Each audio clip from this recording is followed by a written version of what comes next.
Good afternoon, River Rat family.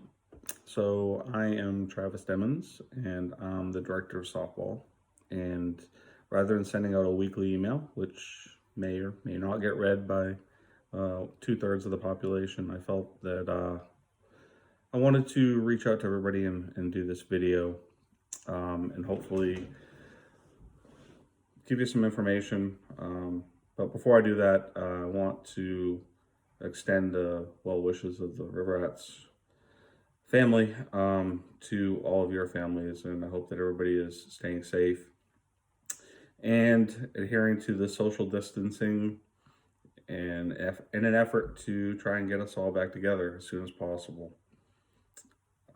This is a great opportunity for our families to re-solidify.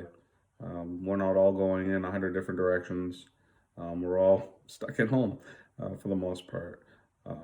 But it's also a great opportunity for our athletes to really focus on being student athletes and putting the student first and really focusing on their studies. I understand that it's not completely easy to do. You're used to being in a classroom and now you're staring at a laptop or getting messages, inundated with messages from schools. I've got a 6 and a 7 year old. I feel like I've gotten a gazillion emails, but we're doing the best we can, working full time, and I'm sure that there are others who are like us. And I also want to. I know we've got a lot of nurses and doctors in our family, and I just wanted to say thank you. Thank you to all the first responders for continuing to keep us as safe as we can, and hopefully we'll continue to keep you safe by staying indoors and staying away from each other. Um, it's also important that there's many ways that you can stay connected with your teams, right? My 18U team has done a couple Zooms. We've done some videos just for fun. I did a collage with the pictures of them and their pets, and I think it's really important that we stay connected, so we don't lose all the bonds that we created over the winter and in the past years. So if we can stay focused on our studies, stay connected with our teams, and try and stay engaged in softball activities. A lot of people are doing that. I'm putting videos up on our Facebook page just to kind of spread the love and make sure that people are aware that folks are still working. It's just a little bit different. There are many ways that you can do it. You can go out, play toss, go pitch, hit off a tee. There's also ways that you can get smarter, right? There's that softball school that we put out there that really the organization's going to ultimately cover most of it for families, just in a roundabout way. I tried to set it up so that we could just pay for it for the organization, and the package deal didn't have a way to do that. So we tried to come up with a creative way and felt that getting the discount and then taking $50 off tuition for next year would cover it as best we can. It's phenomenal. I've watched almost every video except for the yoga ones, and I've actually videotaped some of the lessons on my phone so that I could text them to coaches if they wanted them, and if they weren't member of the softball school. But it's really really good. So if you want that discount code, just shoot me an email and I'll get it to you. They have 3 lessons a day: 11 a.m., 2 p.m., and 5 p.m. But I've been watching them after the fact. I don't watch them live because I'm working, so I'll watch all 3 of them the night, or if there's a yoga one, 2 of them the night before, or excuse me, the night of the episodes. But you can even go back, like there's 5 weeks left. You can go back in week 5 back to week 1 and watch the videos from week 1, and they're really, like I said, really good. So moving on to tournaments, right now we're up against it. So everybody probably saw the president's extended the shutdown, if you will, to April 30th. And our first tournaments are Mother's Day weekend, so for our younger teams. So we're right up against it right now. Our own tournament is Memorial Day weekend, and that one's potentially going to be affected as well. So we're trying to stay abreast of the situation.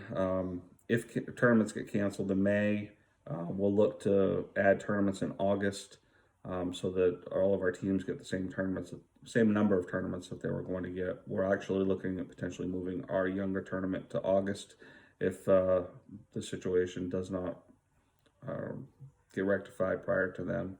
So we have plans, we have backup plans, and we've got tertiary plans. And ultimately, we're just going to do the best we can for the organization as a whole. So stay tuned for tournaments and keep watching the news, or don't watch the news, because there's not much good information or good news out there. Little League and high school seasons kind of tie right in hand with tournaments, although Little League keeps pushing theirs out. I believe they're the end of April right now too, or beginning of March or beginning of May, excuse me. So it's going to be tough. As a former president of a local Little League, I know that the All-Star dates are pretty set in stone.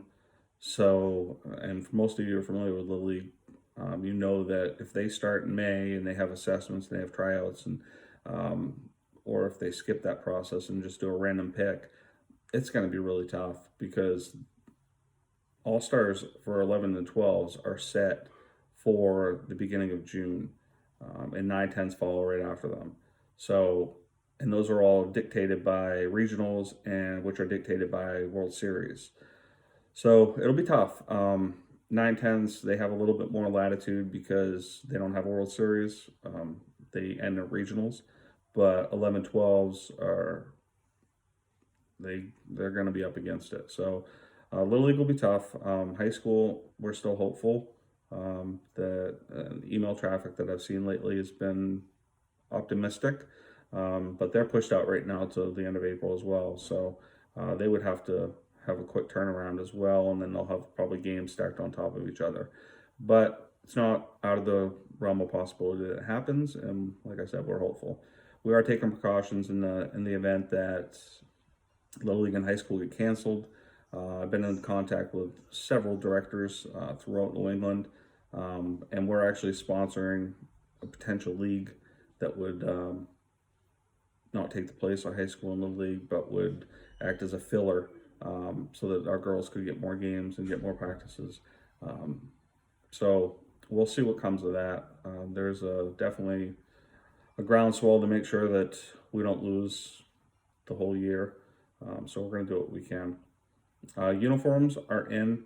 I just actually had to postpone the photo date, which was April 11th, to postpone that with a photographer. He asked for a new date, and I just told him that we just hold tight. I don't want to keep sliding to the right with dates, so we're going to hold tight and see if what comes of the next press conference. So we'll see what goes on there and adjust accordingly. And I guess the last thing that I'll say, 8.5 minutes long, is just take care of each other. It's tough, it's stressful, it's a situation I don't think any of us ever thought we'd be in. But I think everybody recognizes that we're doing the best we can, and we'll continue to do the best we can. Just stay at home, wash our hands, and we'll stay at home if you can, right? Yeah, just take care of each other and use this time to, like I said before, focus on your studies, get out there, throw the ball around, do some tee work. And if you want to send me videos, send me videos. Text and email are the best. I try and get as many as I can off Facebook, but sometimes Facebook just doesn't cooperate like I would hope. So that's really all I got this week. Hopefully you're all doing well, and look forward to getting outside and seeing everybody on the fields. All right, take care, and we'll talk to you soon. Bye.